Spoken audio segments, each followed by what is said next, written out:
Hey everybody, welcome back to my channel. It is Karina from Per Diem Thrifts. If you are new here, welcome. I am a full-time reseller on Poshmark, and I also own my own brick-and-mortar consignment store called Per Diem Thrifts Shop.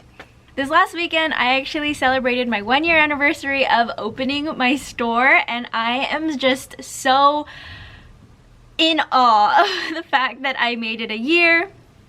And just all the things that I've learned in the past year. I have been able to grow a lot just in my store and also personally because of all the lessons and trials and tribulations and all the things that I've had to deal with. But anyway, it really got me thinking about if I were to start brand new, like if I were to open a store now, knowing all the things that I've learned in the past year, what are some things that I would do differently? So that's what today's video is about. I'm going to be sharing with you guys 4 things that I would do differently if I were to open my store now with all of the experience that I've had from the past year. Now, I know most of you guys probably don't own a consignment store. Maybe you have no desire to ever own a consignment store, but most of you guys might be resellers. So these are all tips that I feel like can be applicable to just your reselling business in general. I think you can also apply these things to just being a small business owner in general as well. So there's info in here for everybody, no matter what stage of your business you're in or what kind of business owner you are. Hopefully I can share some of my tips with you so you don't make the same mistakes that I did. So starting with the first thing that I would do differently if I were to open my store now is I would not skimp out on the important stuff.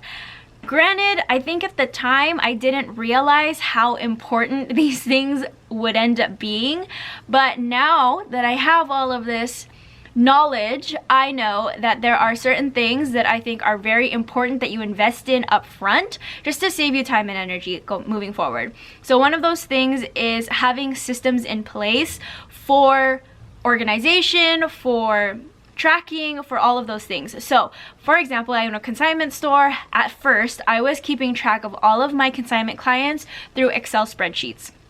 So every person would have their own Excel sheet, and I would put all their items in, and I would manually put in there how much their item sold for, what their payout was, etc., what platform, all of that stuff. Once I reached about 20 consignment clients, and I know that that doesn't really sound like a lot, but keeping track of everything was such a headache.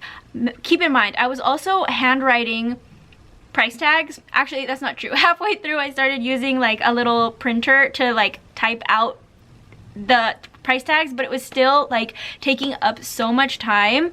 Most of my time when I would come into the store was then inputting inventory and pricing everything out, and it just took so much longer than it should have.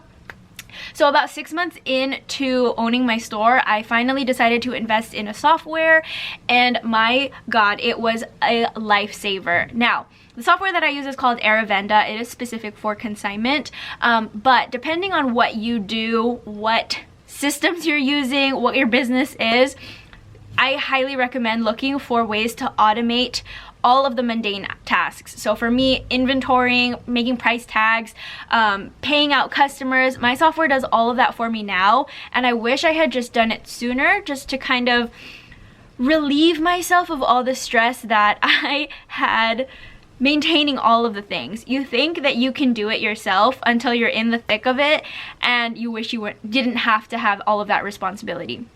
Another thing that I wouldn't skimp out on is advertising and signage. If you guys don't know, my store is in the basement inside of another store or inside of a yoga studio. So in order for people to find my store, they either need to already know that I'm there or they'll see my sign out on the sidewalk. Now, when I opened, I was kind of strapped for cash. I like tried to rush my opening pretty much, is another lesson that I would change, but that's a whole other story.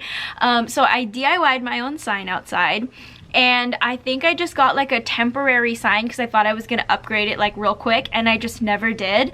But that sign didn't do much for me. It was honestly the first impression that people are gonna get when they are walking down the street or when they come into my store. They're gonna see my sign because I still don't have like a street view. I don't have window space. I don't have like a official sign. I just have a sandwich board. So If I were to change what I did before, I would have really upgraded my signage and made sure that it was, first of all, easy for people to find where I am and attract new customers to come in. I'm working on making a new sign.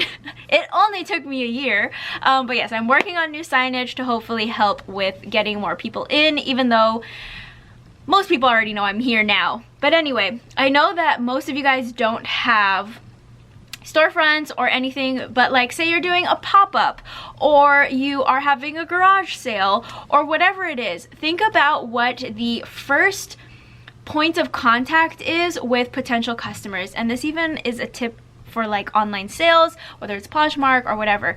Whatever your first point of contact is with your customer, that needs to be like the most attractive, lavish, just all out impression. That is your first impression that your customer is going to have on you, and you really need to stand out and let yourself be seen for whatever you are trying to do.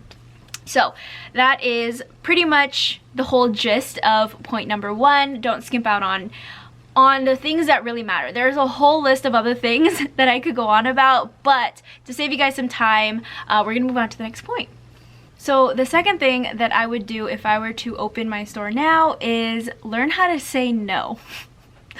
That is like a life lesson, right? I know when it gets down to it, it's like a lot of like core wounds that I have that made it really hard for me to say no to people. And that's like a whole therapy session on its own. But there were just a lot of things that I had to figure out before I had the audacity or the courage to really say no to customers. When it comes to consignment, and I've seen this issue a lot in like Facebook groups, people won't want to do consignment for like their friends or family because they see that their items suck and that they like won't sell for as well as they could, but they feel obligated because it's friends and family. And for me, when I opened the store, I felt obligated to take every single customer that came in because I live in a small town. I didn't want people to be going around saying that like I wouldn't take any of their stuff. And I don't know, it was a lot of like me worrying about what people were gonna think. But I ended up taking a lot of things that I shouldn't have because of that feeling of like I had to. But it ended up wasting everybody's time because I would keep their items on consignment for my period of time and then their items wouldn't sell. So then I would just give it back to them. So I essentially wasted 3 months of both of our times, and me even more, wasted like time and resources because I had to tag, I had to inventory, I had to do all of this work knowing that those things weren't gonna sell just because I wanted to please other people whose opinions didn't matter, who never ended up being customers of mine.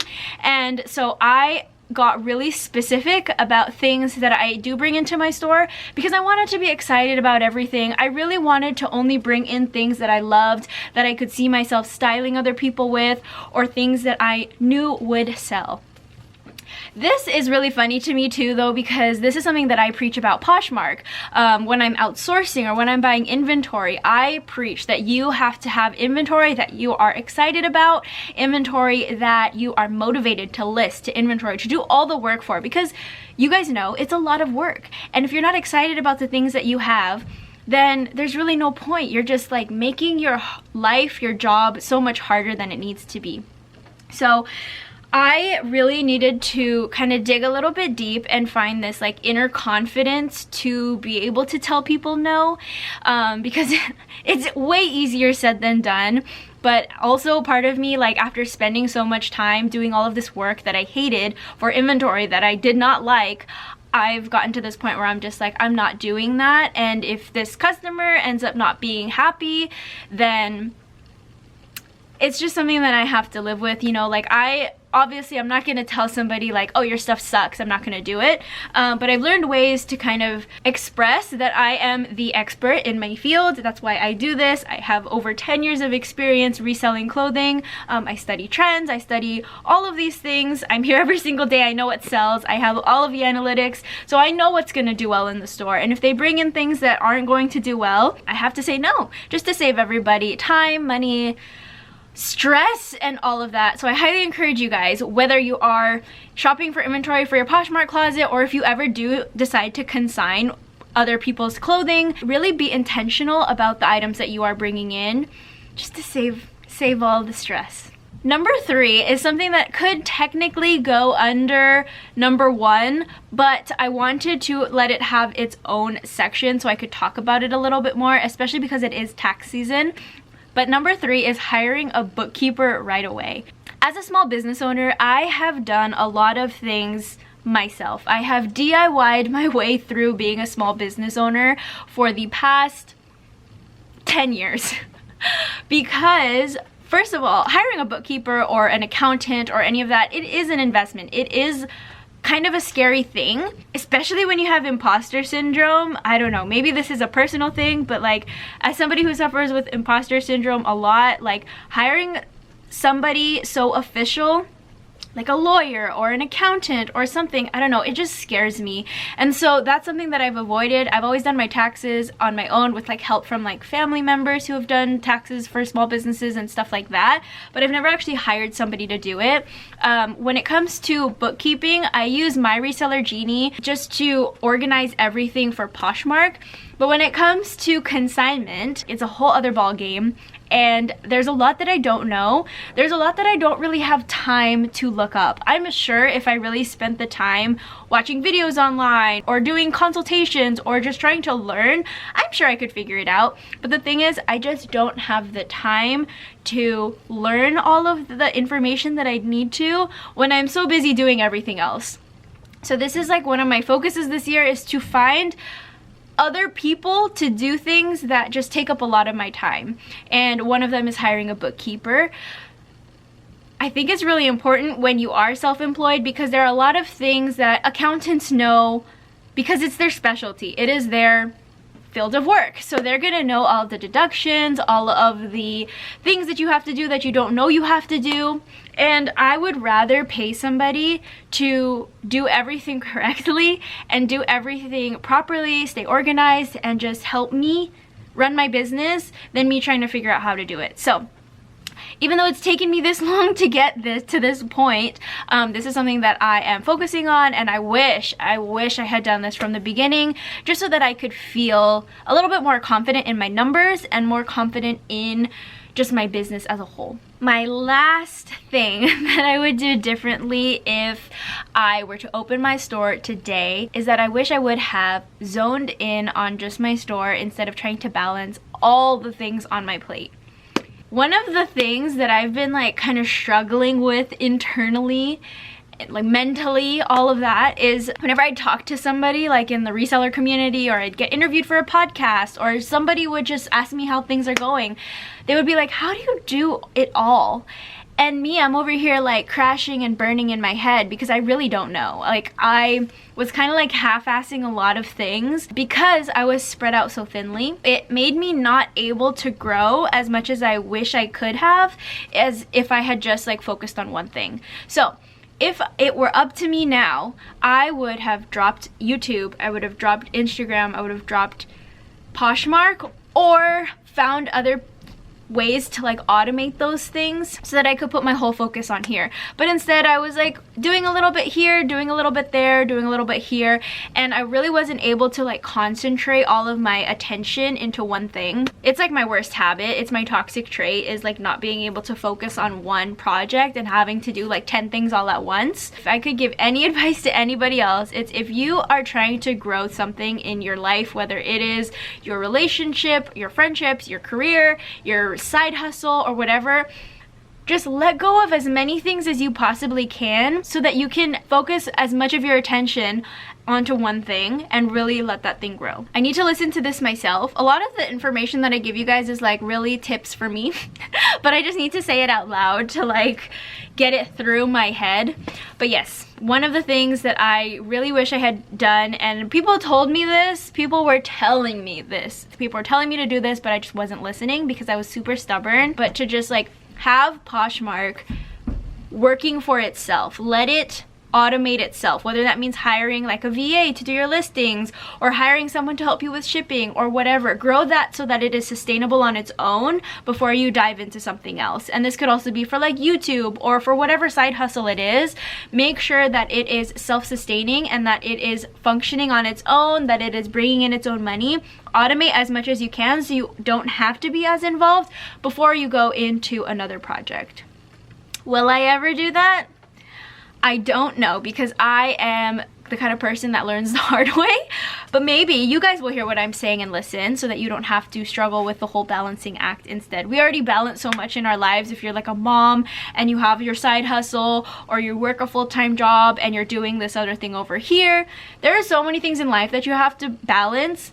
And so if you can kind of like lessen the load, lessen the balls that you have to juggle, it just makes it so much easier.